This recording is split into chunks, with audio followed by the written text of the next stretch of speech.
آج کا لطیفہ۔ لڑکی نے نماز حاجت پڑھی اور شادی کے لیے دعا مانگنے لگی تو شرم آ گئی۔ کہنے لگی، یا اللہ، میں اپنے لیے کچھ نہیں مانگتی، بس میری امی کو ایک خوبصورت داماد دے دے۔ دعا قبول ہوئی اور اس کی چھوٹی بہن کی شادی ہو گئی۔ پرسوں بیگم نے کہا، سنیں، 2000 روپے دیں، واپس کر دوں گی۔ میں نے پرس نکالا اور 2000 دینے لگا تو بولی، اچھا چلو 1000 دے دیں، 1000 بعد میں لے لوں گی۔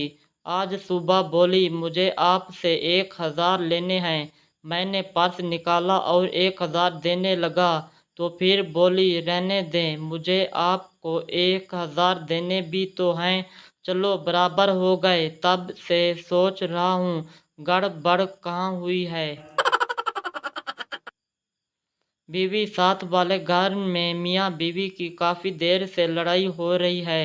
آپ ایک بار جا کر دیکھیں۔